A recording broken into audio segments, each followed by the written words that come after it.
Blog Talk Radio. Hello everyone, this is Lori Smith on Blog Talk Radio. Good morning. It is Monday morning, 6 o'clock here in the morning, Calgary, Alberta, and July the 19th. I'm happy to be here. We're on for 30 minutes. It's a live internet streaming radio broadcast from blogtalkradio.com. This is one child abuse survivor to another, and I'm glad to be here and glad that you can join me. Chat room is open if you'd like to sit in there, and I'm just going to be continuing on with the topic and sort of the information from a website that I found about a week ago or so, and that's the Adults Surviving Child Abuse. That's ASCA.org.au out of Australia.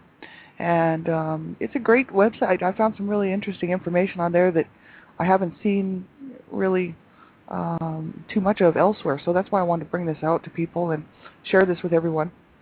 So, yeah, thanks everybody for tuning in. I really appreciate it. I hope you all had a good weekend. And I was extremely busy, and I've got allergies, so hopefully you can understand what I'm saying. I haven't taken an allergy pill this morning, but I have pretty bad allergies. So we're going to continue on with that, and I just want to make sure everybody knows that I'm not a counselor, not a therapist. I don't hold any counseling certificates or therapy certificates. You know, I'm just a private citizen who pays to do my blog talk shows because I believe that, you know, abuse is not talked about enough. You know, even though there are people talking about it, there's really, you know, it's not out in the mainstream society. And I thought, well, I'll just be one more voice if I can to raise awareness, you know, promote education and awareness of child abuse and adult survivor issues. So that's why I'm doing these shows. And I just, you know, as I'm researching and studying, I like to if I see something that I find helpful or that you know, can sort of broaden my knowledge base and education, I like to pass it on. So that's why I'm doing these shows. And also, you have to listen at your own discretion. You know, the topics of abuse are very sensitive, and so if you're just starting your healing journey, and you have been abused as a child, you know, then you want to be sure and listen very cautiously because you don't want to be triggered, right? Because a lot of this type of information can trigger people who have been abused as children. And so, you know, you don't want to be triggered, and I don't want anybody to be uncomfortable with what I'm talking about. So if you think it's going to bother you, you have to turn the show off and listen at your own discretion because you want to move forward very slowly in your healing, at your own pace, right? And you don't want to be triggered and go sort of regress backward. It's not a good thing to have happen. It's better just to turn the show off and listen at another time when you're feeling stronger, and maybe that the information is okay for you to listen to. And young people, I just ask, you know, anyone under the age of 18 to have permission to listen to my shows. And the reason I do that is because I'm fighting to save children's lives every day, and I really hope that children and young people will get the information on how to stay safe online. And I think because there's a lot of adult material on here, the topics of abuse are not talked about, so it could be confusing to some especially young children. They might not know what I'm talking about, and because it's not talked about hardly ever, abuse, right? Nobody talks about it. So, you know, it might be confusing, and then you wouldn't know who to ask for help, or if you needed to find more information, you might not know where to look for it. So I just ask that you have an adult listen to the show with you, someone who can make a decision with you, you know, whether you should be listening or not. And then get the information on how to stay safe online. There's millions, well, I wouldn't say millions, but maybe there is, but there's, you know, hundreds of thousands of child sexual predators trying to get a hold of children online. And so it's very important that you keep yourself safe when you're online, and there's ways to do that. You can get that information just by typing into your browser online safety for children, internet safety, those type of things. And it'll bring you to websites that will show you how to stay safe online so you can protect yourself, at least, you know, somewhat try to protect yourself. So that's why I mentioned that, right? And just because, you know, the topics are a little bit sensitive, and I'm not sure how young the people are who's listening to the players. You know, I don't know where the players are placed around, right? They could be anywhere. So that's why I ask young people to make sure you do let someone know, even if you don't have a parent, which I know can happen, who cares what you're doing. If you have someone that you trust, you know, someone in the family or a neighbor, a counselor, therapist, someone who's proven trustworthy to you, they could listen to the show with you and make sure that it's okay for you to listen to this. So we'll get right on with this topic. It's some good information from Adults Surviving Child Abuse, and it's www.asca.org.au. And we were looking at Friday morning, we were checking out this one section called impact of child abuse. And we had gone through and went through quite a bit of it, and they were talking about, I'll just read a little bit through here. It says, many survivors function in crisis mode, responding with stopgap measures which fail to resolve the underlying issues. And this can be both exhausting and dispiriting and can contribute to feelings of helplessness and hopelessness. And that was from the Morris Center, 1995. And Professor Bessel van der Kolk, Harvard Medical School, conducted a 5-year study of 528 trauma patients from American hospitals. And this study identified a range of symptoms that correlated well with prolonged severe childhood sexual abuse. And these symptoms were the inability to regulate emotions like rage and terror, along with intense suicidal feelings, somatic disorder, negative self-perception, poor relationships, chronic feelings of isolation, despair, and hopelessness, and dissociation and amnesia. And that's no wonder, you know what I mean? The children who have been, sexually abused in childhood, it's no wonder that they have all of these, or could have some of these, or all of these emotions and sort of symptoms going on, right? It's absolutely horrible to experience child abuse of any kind, whether it's physical, verbal, psychological, sexual. It doesn't matter. It all hurts really badly. And so, it's no wonder that these things happen to people who are survivors of child abuse, right? That's why we have to stop child abuse. That's why I'm working really hard with Dream Catchers for Abused Children, right? I'm the Canada Regional Director, and we're working on it, but we need everyone's support, and we really need everyone to step in and in their own communities as well to stop this child abuse, so that we don't have any more adult survivors, right? That's the whole issue here. This is absolutely horrible what's going on, and I know as a survivor that I'd like to see it stopped right now. If we could stop it today, I'd be extremely happy, and and then we could help the rest of the people here who have been through and suffered through child abuse and now are suffering with adult survivor issues, and then we would never have to deal with it again. I really wish that, and I know that we can stop some with education and awareness, and prevention measures, and I know that we can help families as well. We have some great programs coming up here in the future, and I think we are going to make a huge difference nationwide as well as in Canada, and it's just a matter of time. But I wish it could happen today. I really do. And then he goes on here, Professor Bessel van der Kolk, with his study. They said the implications are that real-world childhood trauma may be responsible for many psychopathologies usually considered to have endogenous origins, including various kinds of phobic depressive, anxiety and eating disorders, not to mention borderline personality, antisocial personality, and multiple personality disorder. So this is the sort of thing that happens to people when they've been abused as children, especially childhood sexual abuse, and it's just absolutely horrible. And I know lots of survivors, and it's very tough on all of us. And if you've experienced it yourself, then you know. And I really wish people would, who don't know and have not been abused, would get the information, get the education, and then learn how to make a difference in their communities, to stop this mess, so that there won't be any more of this going on, right? It's so important. So the relationship between childhood trauma and later health concerns has been the subject of a number of studies. Research has found that childhood experiences of abuse contribute to the likelihood of depression, anxiety disorders, addictions, personality disorders, and that's from Spilla, Makara, Kozak, and Urbanska, 2008. Eating disorders, sexual disorders, and suicidal behavior, that's from Draper. We kind of went through some of this Friday morning. Draper et al., 2007. A study of Palmer, Brown, Ray Grant, and Lowen, 2001, with 384 survivors of childhood abuse, found that survivors of child abuse tended to be depressed, have low self-esteem, and have problems with family functioning. And a recent study found that almost 76% of adults reporting child physical abuse and neglect have at least one psychiatric disorder in their lifetime, and nearly 50% have 3 or more psychiatric disorders. Harper et al., 2007. So that's just terrible. And this we just know can happen, and it does happen, and it has happened, and it's absolutely horrible what survivors have to deal with due to the fact that they were abused as children. Not everyone experiences the same things in the same degree. It depends on a lot of different factors, but you don't come out from this unscathed, and unless a person's in denial. But then they were, that it's not that they don't suffer from things, they just don't admit it. And the sad thing is if by not admitting it, then they don't go on to heal. You can't correct what you don't uh, acknowledge, right? So I had to take a real hard look at what was going on in my life, 3 years ago, and sit down and say, okay, what am I doing, and what am I doing to self-sabotage? What am I doing to keep myself back? I wanted to take a good look at what had happened to me, and then take a good look at what I was doing to myself because of the abuse. And then I wanted to take a look at how I could correct these things.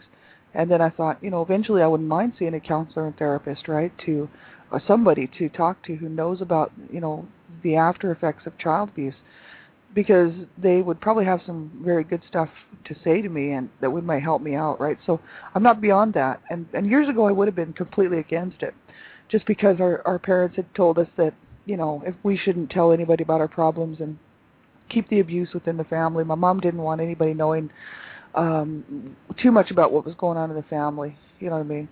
Like, she didn't mind if people knew a little bit of it, but she didn't want people knowing the whole thing. And she said if survivors would, like, if not survivors, but if we went to a counselors or therapist, they would just take our information and use it against us.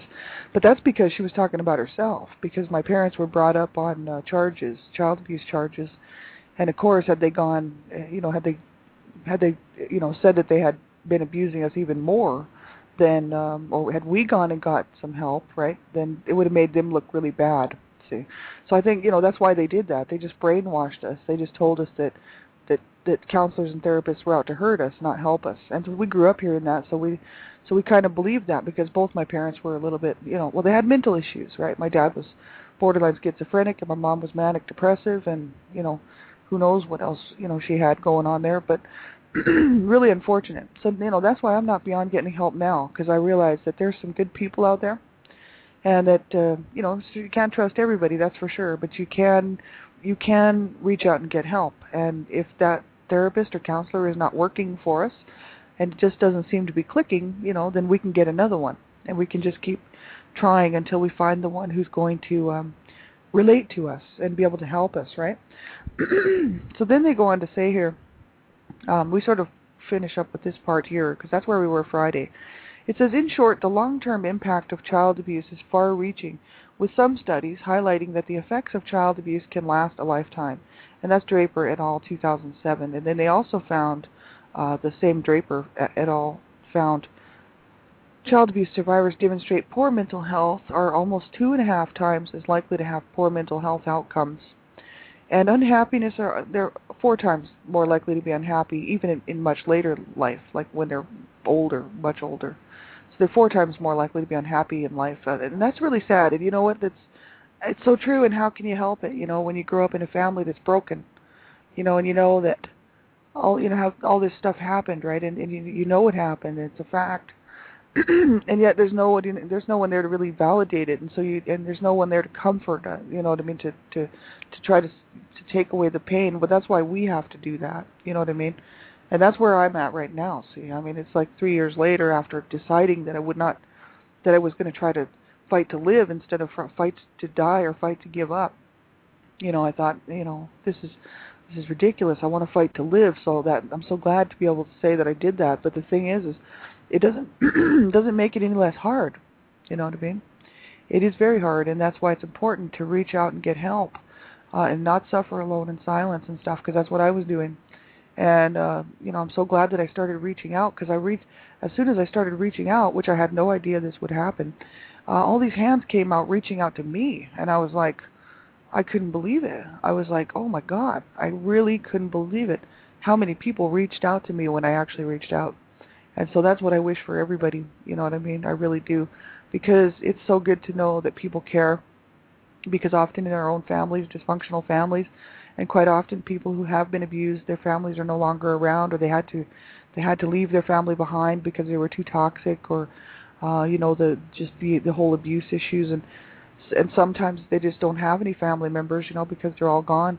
And so, it's so important. And then friends, the whole issue of friends, it's hard to find friends, And so, if you reach out, you will be really surprised at how many people will reach back to you with their hands out saying, "Come on, you can do it. We're going to do this together. We're going to stick together." It's amazing. And I hope everybody will do that. And they said here also child abuse survivors demonstrate poor physical health. They're more likely to have poor physical health. And I mean, it's no wonder. From any kind of child abuse, it doesn't matter what kind it is, whether it's physical, sexual, verbal, psychological, emotional child abuse. It does have an effect on the body. It does take a toll on the physical well-being of a person, and especially a child. But then later as an adult, if you're not shown how to take care of yourself, obviously being abused as children, we're not shown how to take care of ourselves, how to nurture ourselves, how to get the proper care, get the proper rest, get the proper sleep, and it's very, very hard on a person. It's hard on our bodies, it's hard on our minds, it's hard on our spirits, right? So we have to become our own parents, really, I believe. That's how I look at it. I didn't have proper parenting. I didn't have any proper life skills shown to me as a child, right? So I have to do this now myself to try to reverse all that. And it's not easy. You know what I mean? It's doable. I do believe it's doable.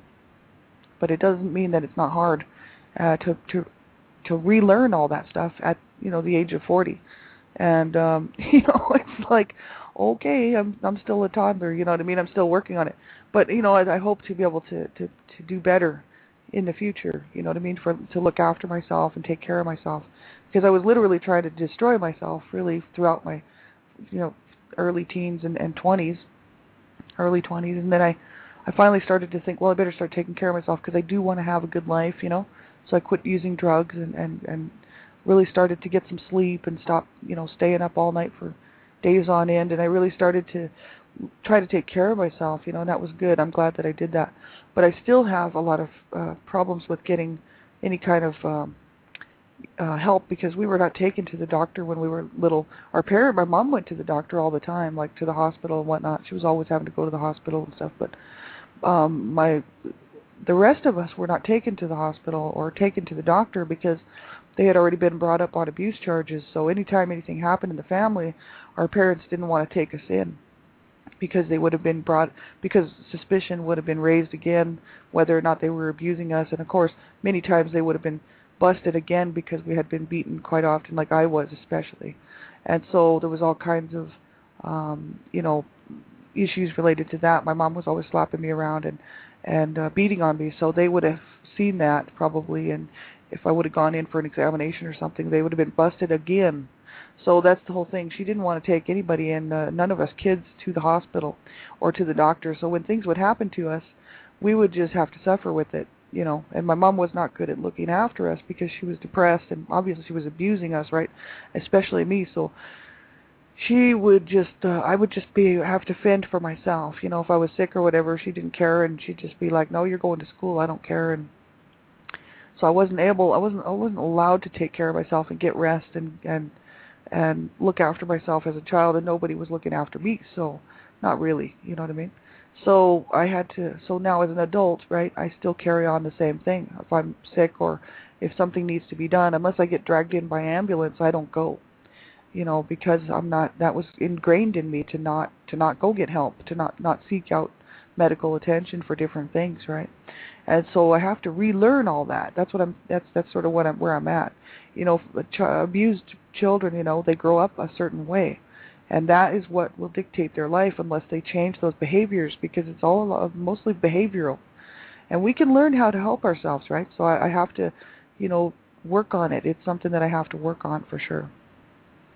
But I wasn't the only one that wasn't taken to the hospital. In my book, I kind of talked a little bit about that in my book, A Life of Death to Redemption, where, there was certain things that would happen and to my sister and to my brother and stuff, and we were not, as young children, not taken in to get treatment, unless a neighbor forced my mom to do that, which I did sort of talk about. Like, there was a neighbor that forced my mom to take my sister in to get her eye looked at because my sister had sliced her eye with a piece of metal on a fence, and it was bleeding, and it was sliced open, right? So then my mom wasn't going to take her in. My mom and dad, they were just going to let my sister suffer and let her eye heal like that.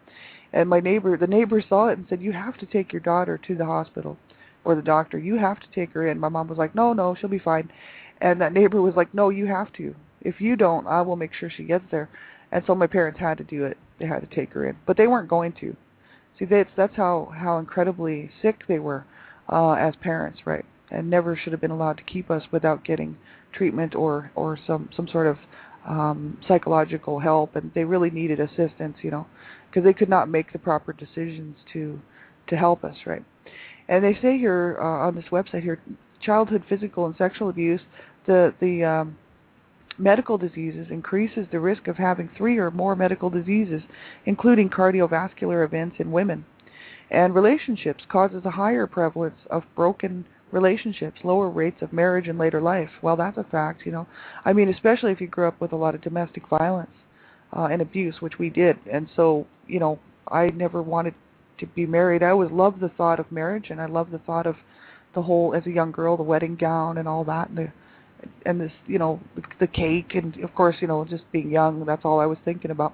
But the thing is later on when I grew up, I thought, no way, marriage is not for me, because I didn't want anyone to be able to control me, you know what I mean? Because I wanted to make sure that no one would have the right to abuse me like my dad did to my mom, right? Because that, to me, that's what happened. My dad, because my parents were married, he thought that he could do whatever he wanted to his wife and children, and that's what he did. And even though it wasn't right, he didn't, in his own mind, he was okay with it, because he figured, well, she's my wife, these are my children. If I want to abuse her and call her names and slap her and make her feel really bad, then I can. And that was his mentality. And with his sons, that's the same. He felt the same way, that he could just beat them up and that they should respect him. And he could say that none of us were his and call us names and threaten to kill us all, and that we were supposed to be okay with that, And that's where, that whole marriage thing, I was like, no thanks. You know what I mean? It's like, my mom used to fight back, and she was really strong woman, actually. In order to stay alive as long as she did, she was very strong. She was abused as a child, and she was abused by her husband, and she was just, she had never really had a day of peace in her life, and she was a very strong woman, especially up until she got really, really sick, which was in her 60s. But she was very strong, and she used to try to defend herself, and she got her licks in there too with my dad. You know what I mean? She would catch him off guard and get him when he wasn't looking. You know what I mean? So this is the kind of stuff that we grew up seeing. And so this is what we were doing. Everybody in our family was kind of vicious, you know what I mean, around the house. And it's like you just never knew what was going to be flying across the room, or what was going to be happening, or who was going to be flying across the room. It was very abusive. And I thought, no, marriage is not for me. No thanks, because I want to be able to leave if I don't like the situation. And that was always my issue. I mean, I didn't want to necessarily kick anybody else out, It was my way of being able to say, hey, I can run, you know what I mean? Because I've always been, like, I wanted to run away when I was younger. I just didn't do it. I used to plan it, Like, I would plan where I would go, and I would say that I was going to run away, especially after my mom would beat me up, I'd go to a friend's house and tell him, oh, I'm running away. Next time she hits me, I'm running away. And I had plans of where to go, but I never, I just didn't go follow through with it, pretty much because my mom didn't care if I came home or not. So I thought, well, there's no, what, I'll just take my chances. I used to sort of sneak in the house, go to bed, and especially later on when I was an older teen, like, I don't know, 14 or so, a lot of times I'd be sleeping out, in the alley, sort of behind the house and stuff, just if I heard a lot of fighting or something. And then I'd just kind of sneak in and stuff, It was just, it was a sad situation. I didn't want to go sleep in the park, and I certainly didn't want to go and try to lounge on friends' couches until later. I started doing that at a later age, probably about 16. Started to actually hang out at friends' houses and sleep over there quite a bit. But yeah, it was just, I wanted to run away, but I never did. And then at the age of 30, I ran away. I finally, I ran away at a 30-year-old woman. And, it was a good feeling, because I finally got away from them. I thought, hey, I got away from them right on. And I was happy. And, but then the next year or two were hard, because I had never really dealt with the abuse, And it really hit me really hard when it happened to me, and I do detail that in the book there. And, the overall effects, you can't run away from it. You can try. I know I did, but it didn't work. And I had to face it eventually, right? And it was very, very painful. And I didn't have any help. There was nobody around because I was on my own. And so wouldn't wish that for anybody. I would hope that people would get some help and reach out and get some help and not suffer in silence, you know. We don't deserve that. We never deserved any of it. So that's the whole issue, right? And they say here, isolation, social disconnection cause lower levels of social support and increased risk of living alone. See, that's the whole issue, right? Because people are like, well, if I live alone, then I don't have to take any more abuse, and I don't have to take any more garbage from people, and I won't have to have any confrontations. I'll just live on my own. And it's very sad to be on your own, you know. It's nice to have people in your life, but you have to find good people. You have to find people who are not toxic, you know, to be around and who are supportive, right? That's what that I've found lots and lots, just not within my own city. But I have lots and lots of friends, as people know, because most of you all listen to my shows, so I thank you so much. You have no idea what you mean to me, and you know, I try to tell you, but it's not easy in words, but what you mean to me in my heart means everything to me. And so I thank you so much for being here for me. And you know, in my own city, I don't know anybody, you know what I mean? I'm just not hooked up. I have my sweetheart is here, Cecil, and he's a good man, but he cannot, you know, he doesn't relate in some ways because he was not abused as a child, and so he has no real way of understanding what I need, you know what I mean? And so it's so good to have friends really who understand and who are there to support us, you know, even though Cecil is very supportive. You know, it's good to have some extra friends, right, to help us get through this stuff. And so, you know, I would wish that for everybody, that we would all, you know, reach out and get some friends, you know what I mean? Especially some people you can really trust, right? You want to make sure these people are trustworthy, and also that are not looking for anything but just to be a friend and to have you support them and they would support you, right? That would be so cool, because that's what people need, right? Behavioral health effects is associated with suicidal behavior, increased likelihood of smoking, substance abuse, and physical inactivity, and this is all from childhood physical or sexual abuse. And isn't that the truth, you know? I've just experienced all of that stuff, you know. And I'm sure that if you're listening and you've been abused as a child, then some of it, or maybe all of it, would be something that you could relate to.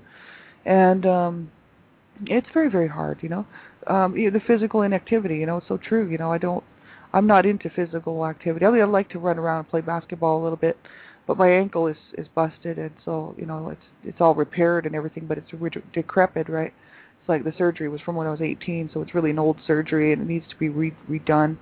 So it's very painful, and I don't do a whole lot of extra physical stuff because it's too painful, and I have a lot of other aches and pains too. And I think that, you know, especially survivors of well, actually it doesn't matter whether it's physical or emotional or psychological sexual abuse, because it all takes a toll on the body, and it takes a toll on the mind. So a lot of times I don't want to go out and do anything. That's why it's so important to have to try to incorporate some of this stuff into our lives, you know, some good healthy stuff, eating right, you know, going out for a walk, right? Just simple things like that, taking a book to the park, sitting out and getting some sunshine and a little bit of sun and a little bit of fresh air, you know. This is the type of thing that a lot of us miss out on because we feel safer in our own little homes, in our own little worlds, you know.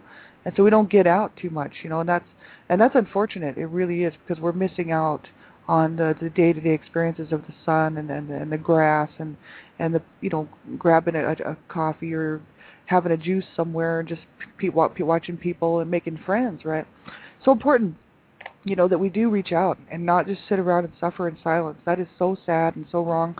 And I know I'm glad that I finally reached out, and I hope that everybody else will do the same, you know, and make a good friend, you know, someone, even if it's just online. That's what I did. I reached out online, and I have hundreds and hundreds and hundreds of friends now that I just love dearly, and they mean a lot. Well, they mean everything to me. So that's the whole issue. I hope that everyone will do that. Well, we have not even hardly a minute left. Thanks, everybody, for being here this morning. I'll be back on tonight, Dreamcatchers Talk Radio, 10 o'clock p.m. Eastern Standard Time with Elizabeth Brawley.